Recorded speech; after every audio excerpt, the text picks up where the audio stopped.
Hey guys, so I just want to do my little intro for my Convo Discush interview with Earth Daughter, community member Earth Daughter. If you've never heard her, never talked to her, I think you'll really enjoy her.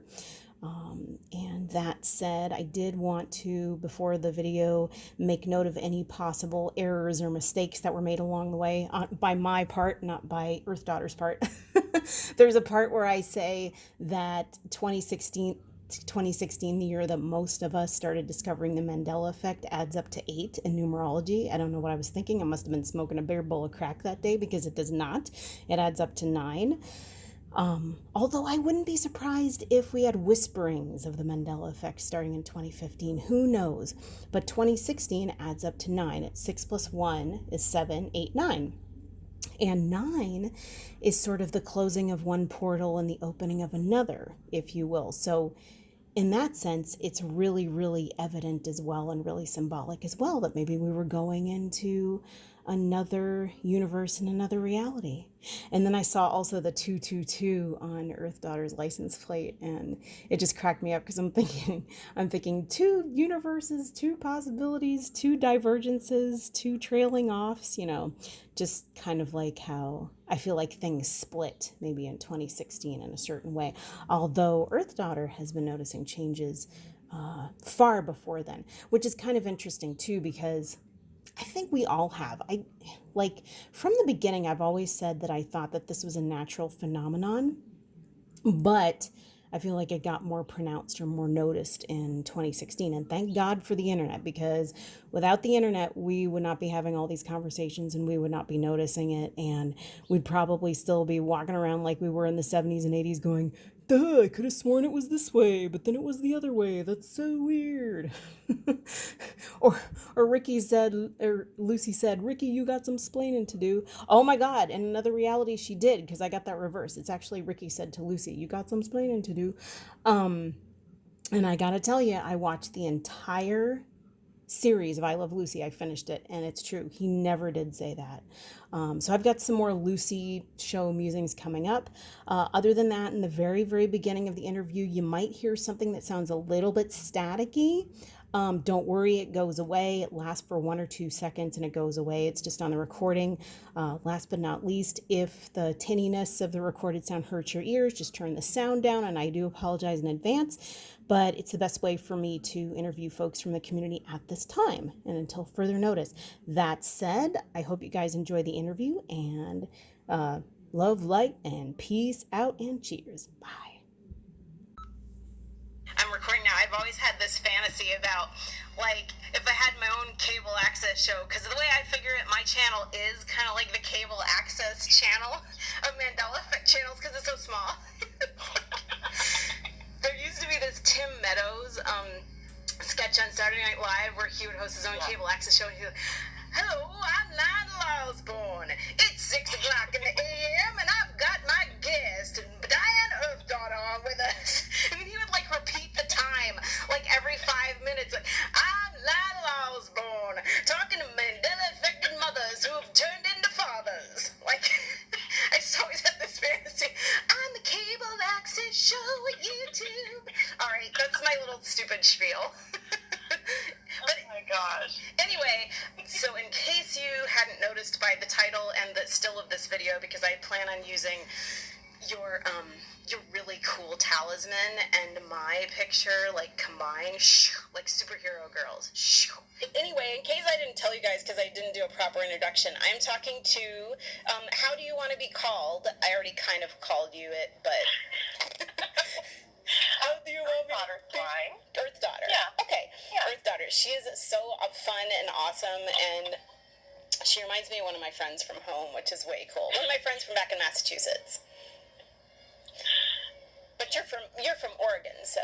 Yes, I'm from Oregon. Which is Massachusetts heavy, because it's got all those trees and it's way bigger. Oh, yeah.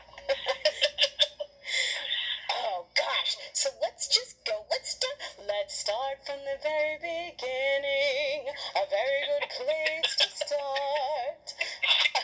This is why I love you. Thank you. What I want to start from is just how long, because she's really interesting, Earth Daughter. She's got some stories. she's got recollections. But yeah, that's what I wanted to start from is like how long, when did you first start knowing changes or understanding about changes, and how long has it been going on for you? Oh my gosh. You mean knowing that things have actually changed or actually witnessing changes and in disbelief? Because I witnessed changes in 1974 at age 8. Uh-huh. Yeah. But I I was only 8 years old, and so I had to tell myself to, maintain my sanity. I had to tell myself, it must be your imagination. I had no way of explaining it away. Right. So, but I saw a lot of changes in the 90s. Mm-hmm. A lot of things when I have recollection, I'm like, oh yeah, that was like 95, 96, 97. And do you remember what some of these specific things were? Yeah. Like, did Sean Cassidy just all of a sudden get a buzz cut or something like that? And like he didn't have a shag haircut anymore? See, I got this fixation with Sean Cassidy. I know it's really good. Well, my story from when I was 8 years old, that's where I guess I could start, is the whole Hanna-Barbera.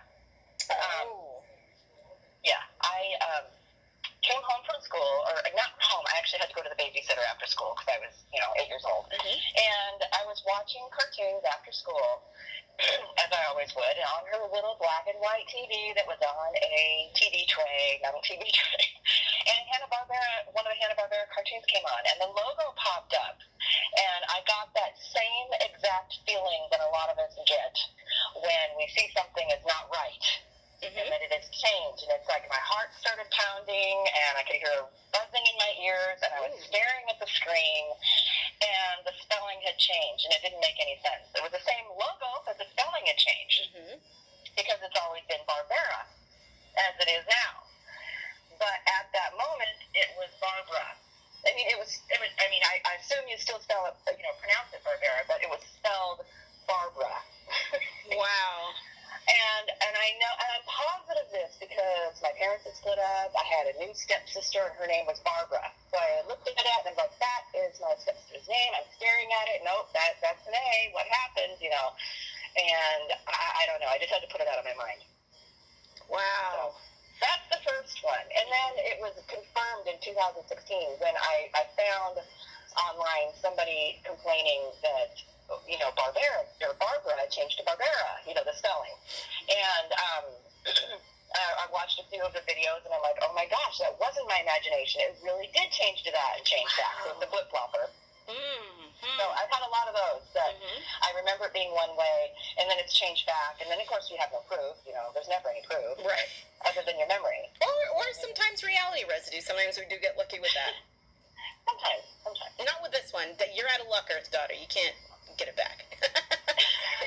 They screwed you.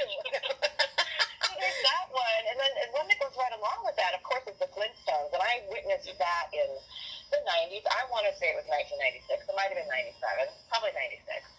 And I was just, I had TV on in the background. I was doing something, and then a cartoon came on. I looked up. It was the Flintstones, and it was Flintstones minus the T. Of course, we know that it's Flintstones now, but it was Flynn, and that blew me away. I had that same creepy feeling, the ringing in my ears, my heart started to pound, and I could see that it was wrong, and I was staring right at it, looking for the T, and I couldn't find it. It wasn't there in the logo. And again, you just have to put it out of your mind, otherwise you drive yourself crazy. This was like 96, before I even owned a computer or knew anything about being able to talk to somebody online, There's no one to talk to about it because you'd just be labeled completely crazy. So there was that. And there's like a whole bunch of people who remember it being without the T. So for me, it began with the T. The T disappeared, and of course now the T is back. For me, the T came back it was either August or September of 2016. And it was all over the forums. Like people were like, oh my God, it's back, it's changed again. Flip-flop, So, damn. It just seems like 2016 was such a pivotal year for most of us to come to the Mandela effect. And the reason that I came to the Mandela effect is because I was really into conspiracy theories at the time. I was into all sorts of different things that had to do with, alternate realities. And it's so funny. I even went on my computer the other day and I take screenshots of a lot of things just for posterity's sake. So like when I shut down a computer account, like say on a dating site or whatever, I'll take all my screenshots so I remember what information I put up there in case I ever want to go back again. And this was 2014. I was on Plenty of Fish, and it was like all over my dating profile, like conspiracy theories, time travel, chocolate time travel. This is what I wrote. So it was just like, even back then, like obviously a lot of us knew that we were into this stuff. Oh, and then parallel realities, of course, was the crowning thing that I put at the end. But it was just like we all knew that we were into this stuff. But then 2016 seems to be the turning point for it. Oh, yeah. And I think it's interesting because I'm an amateur numerologist, and so if you add all the numbers of 2016 together, they form an 8. And 8 turned on its side is kind of like infinity, and it's like this continuous loop. Right. So, and I feel like of all the numbers, I almost said, of all the numbers in the alphabet, I feel like it's kind of one of the most mystical numbers. But one of my first things, and this is what I'm like going into to get into your take of things, is you had sent me what looks like a burn stain, and Berenstein versus Berenstein was like my first Mandela effect that I ever saw, because I kept seeing this thing pop into the side of my screen that said the Mandela effect, and it had a picture of the Berenstain Bears. And so that was what I always associate my first memories of the Mandela effect to be. And you sent me a picture. It looks like you're in a subway station or something, of a big Berenstain Bears thing, or Bernstein. It says Bernstein. Oh, yes. That was the punchline to the joke, though. No. Oh, okay. Do you want me to tell you that story? Yeah. When I took that picture. Okay. Yeah. All right. So I had to refer back to like an old post that I did on Facebook, and I don't think I'm going to read it verbatim because it's way too long. It'll bore you to death. But so this is the fall of 2016. I used to have to take a CPR with AED class. It was put on by the American Heart Association, but I would have to do that every 2 years to maintain my certification because I was in a medical field. So I took this class. See if there's a part that maybe I do want to read. I have to take. Okay, I wrote. I have to take this CPR AED for medical professionals. They renamed it to BLS. And I have to take it once every 2 years. For the past 8 years, I have now taken 4 classes at the same location by the same instructor. So as we're doing this, okay, a lot of things had changed. It just felt really creepy. I don't know why. The videos had changed. That's fine. They just updated the video that they show. They made it a cartoon version. Of the CPR class. Of the CPR class. They always make you watch like this, make you watch an instructional video and everything. That had changed, but that didn't surprise me. They just updated. Okay.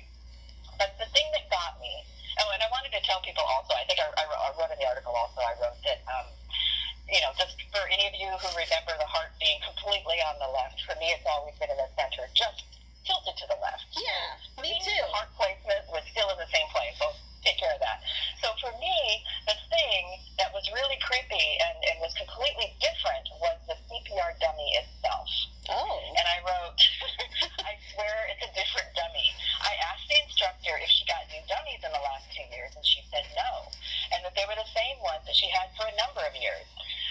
And I put, here is what appeared to be different. The whole dummy was slightly smaller. The face looked different, especially the nose. The rib cage was way more defined, and you could see the outline of the ribs, and you could see the very defined outline of the xiphoid process on the tip of the sternum. I would have remembered that because it's a great landmark of where not to place your hand on the sternum without having to fill up the side of the rib first. And I used to have to feel around on the dummy for the correct hand placement. Well, this one you didn't have to because you could see it. Okay, and then I put the dummy was more solid or filled with foam rubber, I should say. The dummy that I remember had a hollowness to it, and it made a clicking noise when you did compressions. Yeah. The dummy was I'm like, pressing down on a firm pillow. So it was weird. So it was just weird. I just felt really out of place. And I finished the class, and as I was walking out the door, I was telling myself, oh, maybe that's just your imagination because now you're looking for differences. Then I walked out the main hospital doors and noticed what I didn't see as I was going in. It was this huge poster mural thing that was on the inside of the windows, and my jaw just dropped. Yeah. That's when I took that picture that I sent you. Whoa. And it's not even right. It says Bernstein. It's not Berenstain. No, it says Berenstain. There's an E. Not that I saw. Let me look at this again. This is weird. Oh, wait, don't tell me you can't see the E. There's a line through it because it's like the window, it's like different window panes or something. But the E is there. It says Berenstain. Oh, yeah. Oh, wait. Okay, never mind. My eyes play tricks on me sometimes. That's why I have to go You're back and look. I'm looking at desktop first, and you're probably looking at it on your cell phone. No, I am, but I see it now. Okay. Introducing our new Berenstain Bears Cub program. Oh, God, what do they got going on? They're going to take these kids into a parallel universe. Hey, kids, you want... It's just, to me, as I saw that when I was coming out of the hospital, it was just confirmation that, ha, ha, ha, it was like the universe going, look at me, ha, ha, ha. I don't know, so I just stepped back and I took a picture because it was like... That's why it's like the universe saying, like, oh, yeah, it's a thing. They changed the recessive dummies because it's a thing. And it's not your imagination. It's not your imagination. I was in such a hurry to arrive on time to the class that I totally did not see that walking in. I didn't see it till I walked out. Yeah. I was questioning myself. It's so cute, too. It's like, it's so eye-catching because he's got the red shirt on. I don't know, the Bernstein Bears, for as shifty as they are and, untrustworthy as their name is, they're so cute. I can't not look at it. It just makes you smile. How random is that? How random is that the hospital would have that in their windows? I know, and it's just what is this Bernstein Bears Cub program anyway? Did you ever investigate? Did you ever find out? No, I just gasped and I took a picture and I just stood there and stared at it for 5 minutes. And people are passing by you thinking, this chick's in a fugue state, what the hell? She needs to join the Bernstein Bears Cup program. She's something wrong with her. Oh my gosh. That's so funny. But then that reminds me of your Jiffy story. Jiffy story. You got to tell that one. I did tell you the Jiffy story, didn't I? Yeah, but we didn't record it. No, we didn't. But okay. It's 10:03 in the a.m. I'm interviewing Earth daughter. So this was May of 2018. It looks like, and I could read the whole thing, but there again, you probably don't want to read it all. I don't know. It's up to you. Oh yeah. Okay. I put synchronicity has just been off the charts for so long for me. 2 days ago, I popped into the local 7-Eleven on my way home from work. There is a Jiffy Lube right next door to the 7-Eleven. As I parked my car, I studied the sign, as I often do, with the internal dialogue in my head, Jiffy versus Jiff versus Jiff, meaning Jiffy with a Y versus Jiff with 2 F's versus Jiff with 1 F. Okay. I think I may have to lie down. My head's going to explode. I was thinking how while I'm only 85% sure of the spelling Jiffy with a Y, which I remember changing 42 years ago to Jiff. Wow. I am 100% sure about the spelling Jiff with 2 F's.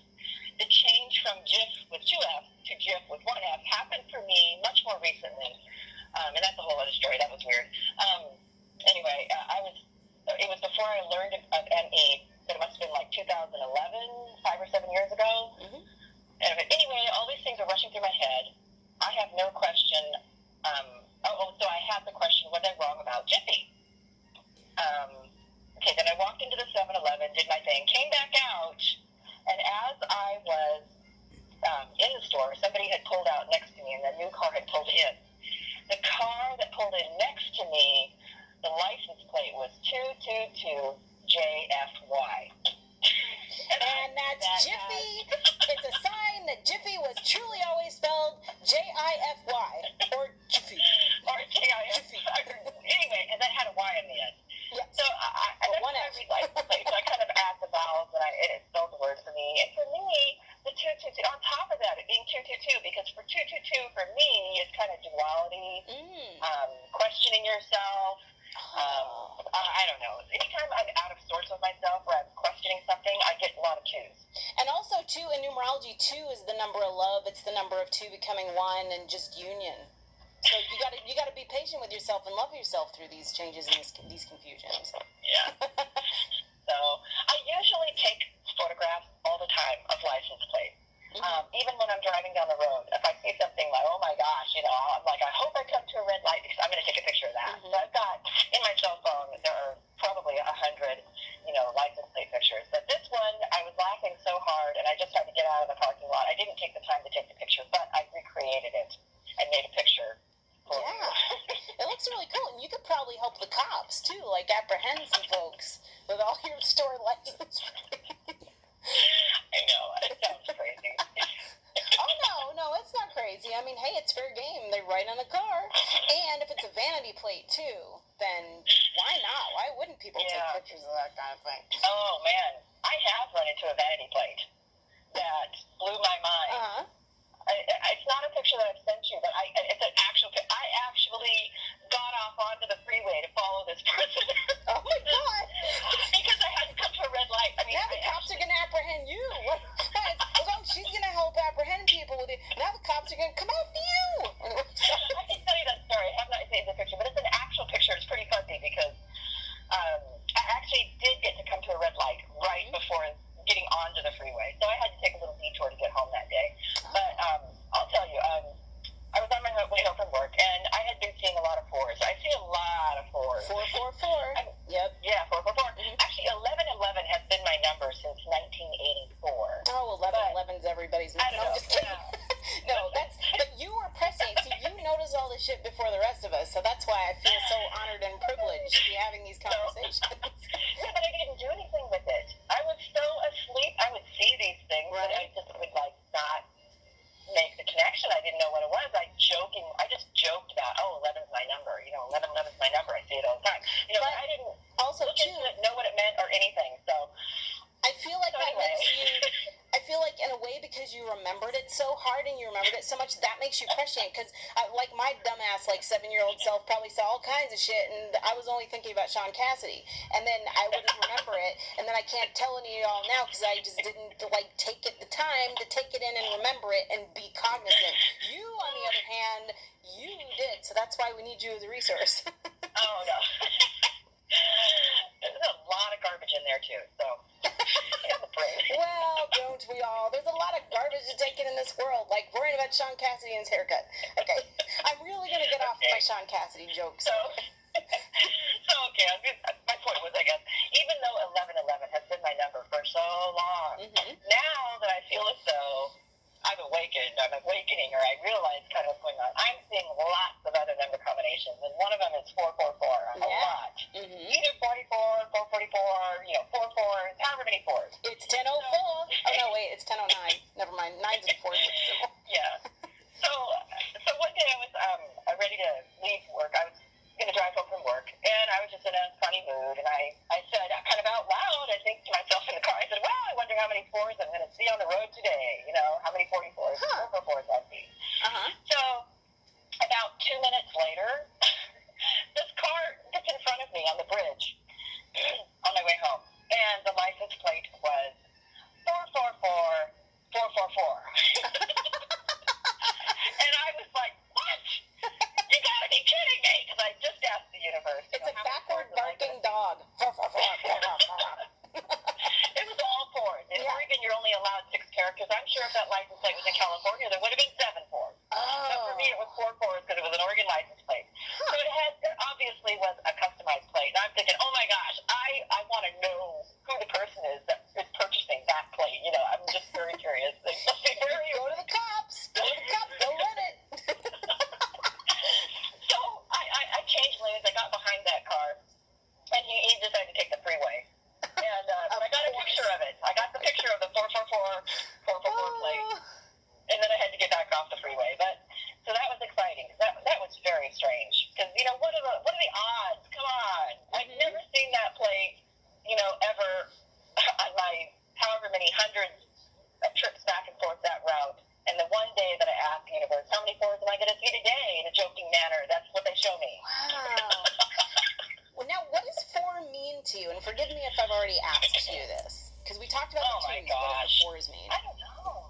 What does the 4s mean to me? It looks like an upside down chair. I thought it was kind of like an angel number, or having to do with like fourth dimension, or just like you're on the right path. I don't know. It's very, in numerology, it's the teacher-student number. It's like 4 is kind of the number of knowledge that it's like the educational, intellectual number. 4s also look like upside down chairs. Unless it's that pointy 4, because they can write it 2 different ways. If it's the flat bottom 4, you could sit on that. But if it's the pointy bottom 4, then you'd be in trouble. You'd be in trouble if you sat on that. So I don't know. I'm looking at an image right now, Awakening Secrets Behind Numerology, and this particular one says 444 is fourth dimension, is the world of thought, 4D mastery of thought and illusion. There you go. That's the teacher. That's the teacher component. Yeah. That's what that one says. I know there's a lot of different definitions for all these numbers, but I don't know. I look at it as it's just like a wink, from the Matrix or from the universe. Yeah, we're in communication kind of thing. I don't know. Or just like, this day sucks. Oh, I saw 44. Yay. And then you don't feel so bad. Yeah. So it's pretty cool. So then you sent me, the calculator story. I think we should close up with that, because we're at the 24:44 mark. Right when I said that, we're at 24 minutes and 44 seconds. Oh my gosh. Right? How crazy is that? So I think, unless you have some other stories that you want to tell me, I think we should close it up with the calculator one. And of course, Diane and I are probably going to have more conversations later on too. So. Okay. Well, it's silly. It's silly. I actually wrote this September of 2017. Mm-hmm. So I'll just read what I wrote. I wrote, so funny, a little over a month ago, my calculator disappeared. Although I could use my phone app or a calculator on the desktop, I prefer a separate standalone calculator when paying bills. So it's been annoying. I keep saying out loud, I sure wish my calculator would come back every time I'm paying bills. Well, today when I got home from work, I found this thank you gift in the mail from the American Humane Society for my past donation. I still don't know where my other calculator went, but wherever it is, it's probably with our air conditioning exhaust hose that also was missing. What the dog ran off with? What your dog ran off with? I don't know the dog, but... So, yeah, I got home, and here's this package from the Humane Society. And it's a calculator. And I'm like, you gotta be kidding me. Seriously. So, what are the odds? I mean, and it wasn't even, the funny thing is I do know to donate to them, but the past donation, the most recent one, was actually one placed by someone else in my name for birthday or something like that. I can't remember. It's the police for you helping them take pictures of license plates. Was it an anonymous donation, or what happened? Well, I think my niece had made a donation to the Humane Society and the Oregon Humane Society. I said American, I meant Oregon. In my name.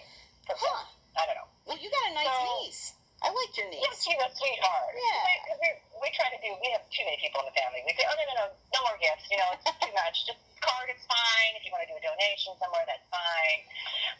So yeah, she did a donation in my name. So then I get this calculator, which is bizarre because, come on, they could have sent anything, and they sent me a calculator. Yeah. And that's the thing that I had been complaining about as I was paying bills. Every time I pay bills, I'd sure like to have my calculator back. I would say it out loud to the universe, like, when are you going to let me find it? Because I can't find the darn thing. And it's normally just a keychain they send you. It's like some ticky-tacky little... This is electronics, yo! The Humane Society be sending electronics. No, this story goes on. I think maybe I mentioned to you that my husband replaced the calculator. Yeah. Like that Christmas or whatever. Because it was like a stocking stuffer, because I kept annoying him. But I don't like this calculator. I want my calculator back. So anything for my baby. He bought me a calculator almost exactly the same as my other one. Cool. So I've been using that for a while. So then one day, I'm sitting in the office, using my calculator, paying bills online, and I don't know, I reach underneath the futon that's in the office, trying to find something, and guess what I find? My calculator. Okay, so... And a futon? You guys have a futon in your office? What do you have union rules? Like, you got to lay down every 2 hours? I was sitting there, like, kind of like if somebody was, like, in the night, I don't know, guest room, office, you know. Oh, wait, you mean thing. your home office? Yes! I thought you meant, like, you had a futon in, like, the office that you work in. I was like, That would be hilarious. yeah, that would be totally hilarious. Although, At home. with the Gen Xer, I mean, not the Gen Xers, the millennials and beyond, like, they have ping pong tables in their office, so I'm gonna have a futon. But it would have to be a futon that you could bounce on and jump on like a trampoline. That'd be the best. You're funny. Well, so I found my old calculator, and I don't know if I mentioned to you or not, maybe I didn't. Things like disappearing and reappearing in unison with each other at the same time. That kind of goes along with the calculator story. Things breaking and repairing themselves without having to be repaired by one of us at the same time. Yeah. Well, at the same time, like right before I found my calculator, we have a kitchen drawer that is a massive kitchen drawer. It's huge. It's kind of the junk drawer, but it's a silverware junk drawer. It's all the heavy silverware goes in there, and the thing keeps breaking. Comes off the rollers or whatever, you know. Oh, yeah. The tracks on the inside. Okay. Well, one of the tracks will break. My husband would have to get in there, take all the pots and pans out underneath, and he'd have to like re-screw it in because it would break, and he couldn't open or close the door anymore. It would be like hanging there. So it had been broken, and he'd been meaning to fix it. He hadn't fixed it yet. It's not one of those things that can just fix itself. And then my calculator, I finally find my calculator that had been missing for like, I don't know, 2 months, 3 months. Wow. And then I'm like, wow, that's weird. I'm so happy I got my calculator back. How weird, you know. And then did I just shift realize or something? I went into the kitchen, and that drawer was working perfectly.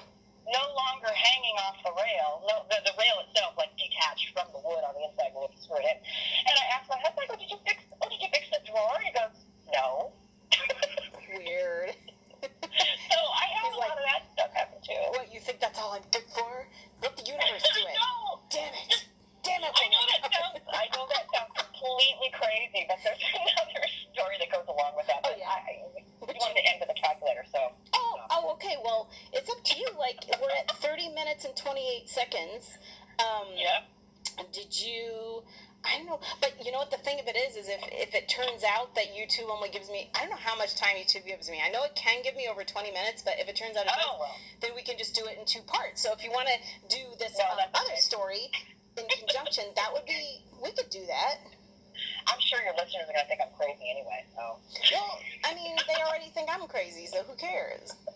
I don't care. You know, they stuck with me. I have some really cool listeners, I think. Okay. So did you want to tell that other story, or did you want to... Did you want me to tell the story? Okay. I think so. Well, you hyped it up. Edit for time. Just edit for time. It's fine. So, let's see. This is a weird one. So we have a sleep number bed. Okay. Oh. It's controlled by the remote control. Yeah. You know, okay. And depending on the time of year, you know, you have to adjust it every now and then because the temperature of your room will change, the inflation. Okay, well, the remote had quit working. Or not totally quit working, but the display was all wonky and you couldn't tell what you were adjusting to or what it was on. You could adjust it, but you didn't know what you were adjusting it to. So I had already tried, you know, putting new batteries, and it wasn't the batteries. I just figured, okay, I've dropped it too many times. I'm going to have to buy a new remote. Clumsy. And at the same time, in the bedroom, we have an overhead light that is also a ceiling fan. It's a real funky one. It's wonderful. But it's right underneath the bed. And the light had burned out, or not burned out. We were a little confused because it had the remote control for it, for the fan and the light. And one time, without touching the remote or doing anything, the light just flickered off. And I'm like, shoot, the light burned out. And I played with the remote a little bit. No, must be burned out. Put batteries in that too, thinking, well, maybe it's the remote. No, it's not the remote, it's the light. It's too hard to stand on the bed to fix the light, to adjust it, right? Because it's like the equivalent of standing on a waterbed. Okay? God. Okay, you could jump on that bed, though. You can put that in the millennial's office. It's got like a 3 or 4 inch thick, like, Tempur-Pedic type topper on top of the, you know. Oh, I bet it does. Okay, so it's super, it's really hard to stand on. So my husband tried. He tried to, like, stand on there, and I tried trying to, get the globe off to change the I'm bulb. hearing it. I'm hearing all the grunting going on. Like, grunting, God damn it. God damn it. Just about reached it. Can't reach. Anyway, sorry. So we finally gave up and like, whatever, we'll do that some other day. Not going to deal with that right now. So we went for about a week. It was probably about a week, 5, 6, 7 days, I don't know, where I couldn't adjust the bed. I tried like every night, but I couldn't adjust the bed. And we also didn't have overhead light. We just had to use our, lights on our nightstand. Okay. All right. So then, all of a sudden, one afternoon, I'm just not doing anything, didn't touch the remote, but the light came on. And I'm like, what? And I grabbed the remote and I tested it. Okay, yeah, it works. On, off, on, off. Okay, good, the light works. Awesome. And then I looked over at the remote for the bed, and I'm like, no way. And I took the remote for the bed and I clicked it, and it works perfectly. And the display was fine, and it doesn't have to be replaced. My head hurts. No, could you explain that, please? I have these things. I have these things happen all the time where something will break or go missing. And then something else at the same time is broken or go missing. And then when one reappears or fixes itself, so does the other. Oh my God. That's so crazy. Yeah, it's like universe with one difference of Diane's calculator is working, now it's not working. And the rest of us have to suffer. Why? Why do you do this? It's all you. It's crazy. I know it's crazy. Hey, I wonder if your calculator was working the other night when I went into Trader Joe's and all the staff was different. I wonder which universe that Probably. is. The calculator always worked. It was just missing. It was hidden in the futon. Well, it went to sleep under the futon. No one, honey. Okay, now the cat's climbed up on my bed and he's making noise, so we probably better bid our audience adieu.